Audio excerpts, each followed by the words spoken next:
My name is Nicole Kane, and this is my story. I grew up in New York, in the Bronx, and in a single parent home.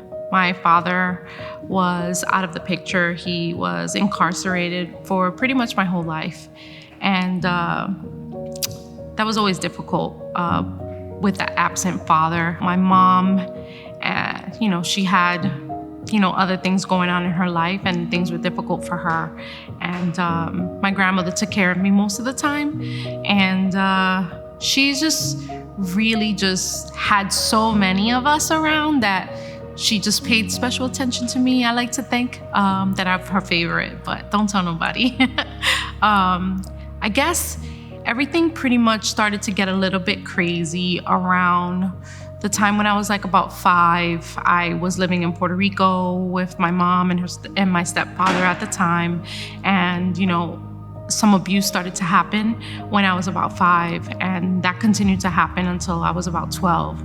And so I kind of lost control of the one thing that everyone should have control over, which is their body and themselves. And so that was always difficult to not really know what was okay and what wasn't. And so there was just some insecurities in being able to identify with other females that I hung out with, whether that be cousins or friends who had parents or, had dads that were around to protect them. And so that was always difficult, but I just kind of just took it in stride and just kept it moving. I started drinking at an early age, about 8 or 9, had my first beer, continued to drink throughout my teenage years into my 20s, kind of spiraled out of control in my 20s. Smoked a lot of marijuana when I was younger as well. And I was struggling heavily with depression and suicide. And that was a hard time, I struggled with my thoughts, thinking, that everybody thinks about killing themselves. I never understood why I always had these thoughts like, no one loves you, you should just kill yourself. No one cares. If you were just to die, no one would even notice. If you didn't show up, no one would even bat an eye that you weren't around. And I never thought that that was abnormal to have those thoughts. But it wasn't until later on in life that I realized that that's not normal, that people don't think those things, that people don't think about that they should be dead or that their lives don't matter. So when I was about 15, I left home and I was no longer with my family. I was on my own. I was living with a boyfriend that I had, and I moved from New York City to Rhode Island. And I continued to go from there to read a lot of books. Books were like just a big escape for me. And if it was comics, then I would be able to go into Gotham City and be part of that world. And if it was, The Tale of Two Cities, then I was able to go into, war and be able to know about love and think about different things. And books were always a big escape for me. And I started to read a lot of books on the dark arts, witchcraft and the occult, and reading, vampiric books, anything with vampires on them or in them. I was very fascinated with it. And I even read a lot of Harry Potter books. And I don't think that many people understand or many people know that, yes, those books are written for children, but they have real spells and they have real hexes in them that people can learn, and it's dangerous. And so those were the kind of things that I was into around that time. And so that continued throughout that time, from like when I was 15 all the way till I was in my 20s, just reading anything that I could get my hands on that had anything to do with witchcraft or vampires. And when I graduated high school, I left Rhode Island and I went back to New York to live with my grandmother, to go to school and to work. And I didn't really have much going on in Rhode Island. Me and that guy broke up, and I just was kind of like, well, there's nothing here for me. I'm going to go back home. And that was when my life changed. When I got back to New York, me and my oldest friend, kind of got together and we were hanging out. And that was the first time that I was introduced to what is called the scene. And it's just an occult of a group of people that profess or want to be vampires and want to do dark things. And so the initiation of that night or those things always took place on October 31st. And that's when all the parties would start. So it would always start on October 31st. And there would just be different things going on. And in order for you to be part of what they called the family, you had to go through certain rituals and you had to do certain things to be part of them. Some people were, suspended in the air with hooks through their skin. Some people, ate or bit into flesh, human flesh. And there's other things that are far too graphic to even talk about. There was a lot of potential of different families. There was 10 or more different families that were interested in me being part of their coven. And even though I wouldn't commit to being part of their coven, I would partake in some of the drugs and the shagadelics to be able to hallucinate and to, escape from my suicidal thoughts. I had already, at that point, attempted suicide around 2 times. Those times were really dark. And when I would take drugs, they would become even darker. You would think that, taking drugs is an escape and you won't have those thoughts. It's kind of just like a suppressant. So at the time, I'm not having the thoughts. And at the time, I'm not feeling those heavy, burden of wanting to just be unexistent in this world. And when I would, be sober again, and I wasn't drinking and I wasn't, high, I would have even worse episodes of depression, even worse episodes of suicide. And it was almost like they were magnified, like they became even bigger than they were before. And I'm not really sure even now that it was magnified. Maybe they were always that way. But at that point, I just would not want to commit to being part of any of their families. And there was one particular family that kind of took me in, and I would be able to be part of what they were doing, but not be in the family. So I would see a lot of what they would do to young women to be part of their coven. And I'll just spare you the details of how graphic those things are, but I just want to tell you that it's real. It's not a game, and people think that the occult and witchcraft and demons and all of these things are not real, and they're absolutely real.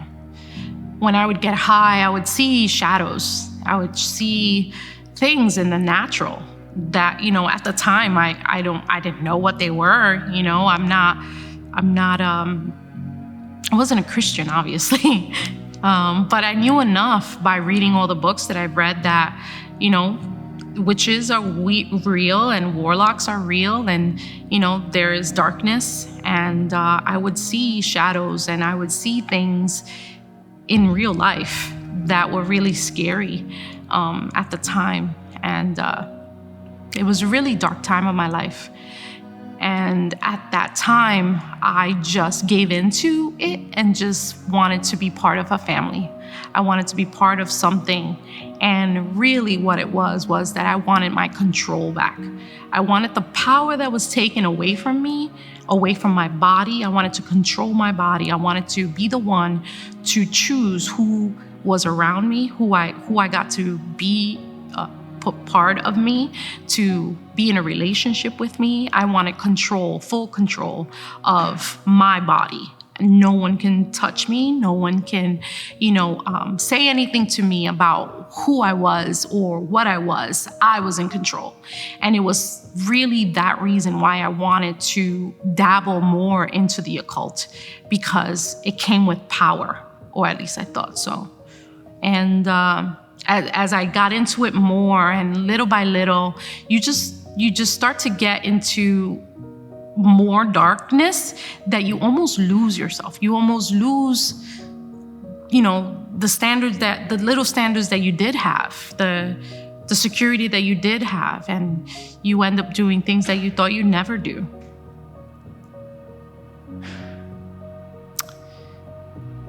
As I continued to search for this power to gain control over my body, gain control over the willingness to say yes to what I wanted and no to what I didn't, I ended up sick, very sickly. I wouldn't eat. I was very depressed. I wouldn't leave my bed for days on end. I got sick in body, sick in mind. I lost my job. I dropped out of school. It kind of went downhill. Like, it was just like the worst. And it was like one thing after another. As, I'm trying to gain this power. You think you're doing so good. And, there's always give and take. There's always a price. And so I guess at that point I was willing to pay the price. And I didn't really care. And I called a friend back in Rhode Island who, was still out here, that I, was really close to in high school. And she says, there's nothing going on for you over there. You're not happy. You're sick. You're not in school. You're not working. Just pick up your stuff and leave. Just come back. We could roommate together until you get back on your feet, and then, go from there. I thought about it. I didn't have anything to lose. So I did. I just grabbed my stuff, packed my stuff, and I left. And I want to say things got better, but they didn't. They just got worse. And little by little, periodically, I started to get more healthy, and I got a job, and, started to get healthy again. But I had an episode at our apartment once, and I took pills, and I wanted so much to hurt her and hurt, the people that were around me, that I had this thought, like, I just want them to find me. Like, I want to die, and I want them to find me so that they could hurt like I hurt. Like, who thinks like that? Like, that's demonic. Like, that's just not natural. And I took the pills, and I laid there what seemed like forever, and no one came. And eventually the pills wore off, and I didn't die, and God knows why. And so I want to say 2 years later, I had a new roommate, and I had some friends come over that I hadn't seen in like 4 years from high school. And they were dressed really cool. Like, they were dressed really nice. They smelled good, and I hadn't seen them in a long time. And I gave them a hug, and I was like, hey, what's going on? How are you? And I was like, why y'all look so nice? Let me back up. I'm getting ready for work, and I'm listening to Marilyn Manson. And I'm listening to Antichrist Superstar. That's the name of the song that I was listening to at the time. And it was blaring, like, it was loud. And it's crazy because in life, like, you never forget the days when your life changes. Like, you never forget the day that you met the love of your life. You never forget the day that you met Jesus. You never forget the day that, something where it needed remembrance. And that was one of those days for me. I could remember that it was a fall day. I could remember the music that was playing. I remember my friend was cooking. And so you kind of remember the details of a life-changing moment. You build altars there. And they came in, and they hadn't seen me in years. And it was awesome to see them. And I gave them hugs, and we talked, and we laughed. And then I was like, why y'all look so nice? Like, y'all look like y'all just came from church. And I laughed. Like, I really laughed because it was funny to me. And one of my friends said, you know what? Actually, I did. We did just come from church. And I said some not so nice words. And I laughed hysterically because I thought they were kidding. They were not kidding. And I was just like, oh boy, like, here we go, you know? And my friend just then took his opening to preach the gospel. And he told me that Jesus loved me and that he died for me on the cross so that I could have everlasting life and that I could have it to the full. And I said a lot of obscenities, and I was nasty. And then I said to him, you could take your God and you could shove it. And I said to him, where was your God when I was being abused? Where was your God when I was suicidal, when I wanted to kill myself? Where was your God when I went through all these hurts and all these pains? And where was he?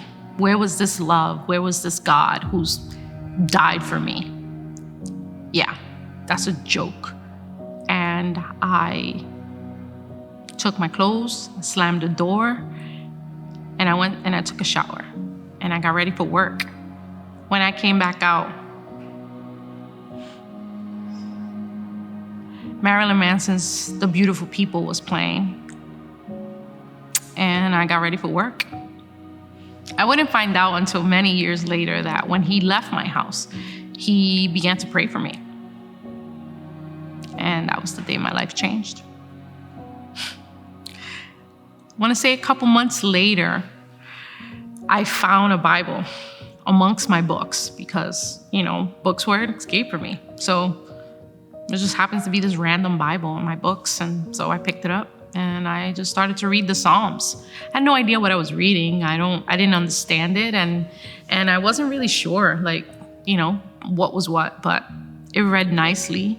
It was beautiful, you know, and I think about it now and I could see myself in my room on my futon, and I would play, you know, Mozart's symphonies and read my Bible in my small, like, bedroom. And I'd have like a line of shoes like on the floor on the side and like boots and stuff. So like I could picture like my room and picture what I was doing. And when I would read it, it was like every night for a good amount of time. And then God will use anything. He will use anything to get you. And trust me, if anybody needed God, I did.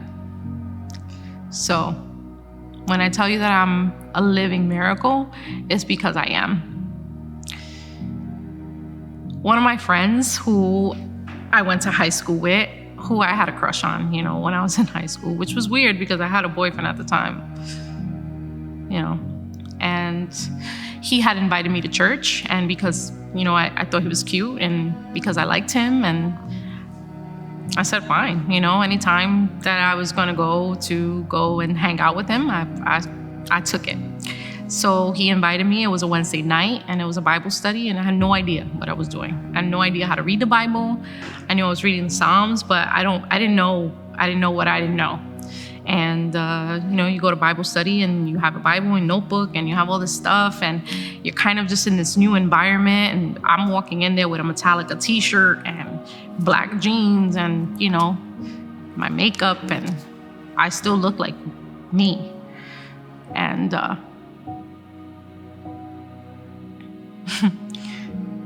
they accepted me just exactly how I was, which was kind of weird because most people just were scared or just judged you by the way that you looked or the way that you dressed. And I looked very intimidating. So it was Wednesday night, and I went in, I sat with him, and they, asked to open up to a chapter of the Bible and to a book of the Bible and a verse of the Bible. And I was just kind of looking around like, I don't know what to do. And he was kind enough to show me what the book was and what the chapter was and what the little numbers meant. And it was the first time that I was introduced to a kind man, someone who didn't want something from me. It was different. And I kind of noticed. And so I enjoyed myself. I thought it was good. I learned a lot. And then he invited me to Sunday service. So of course, having my own hidden agenda, I said yeah. And so I went, and again, another day where your life changes. It was a Sunday morning. It was February, March.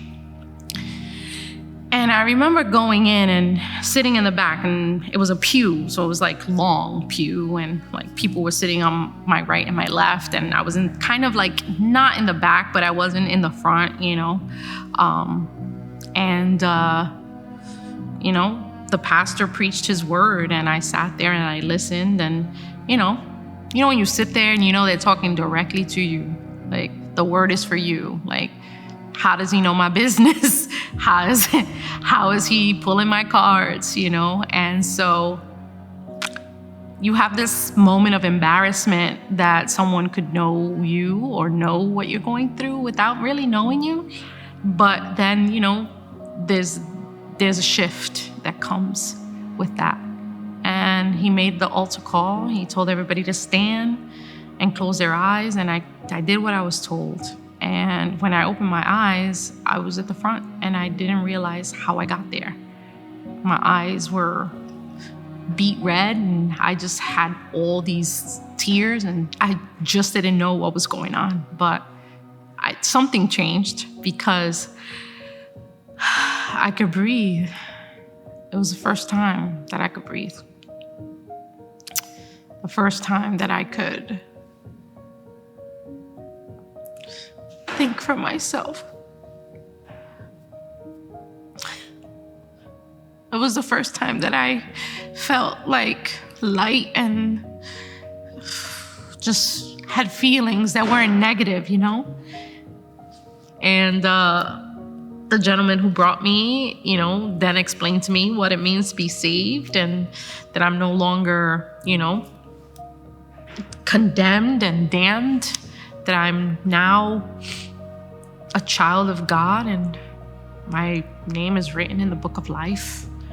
Then after that, I want to say that it got better, but it got better for a little while, but it was rough. But God was with me, and I was able to build a relationship with the God that I was told about. The God of love, the God who died for me, the guy who went to the cross with my name in his heart, in his hand, on his mind. The reason why the enemy wanted me dead, why I had attempted suicide 4 times in my life, was because he never wanted me to get here. He never wanted me to talk to you. He never wanted me to tell you that the occult is real, but it's a lie. The only true power there is in Jesus Christ. And I want to say to you that if he can do it for me, if he could take me out of the dark places that I was in the dark mindset of not wanting to live anymore, wanting control over my body, and not being who God wanted me to be, it's worth it. If it's just for one of you, it's worth it. And so I'm glad today to sit here and talk to you and tell you that it won't always be that bad. It won't always be this hard.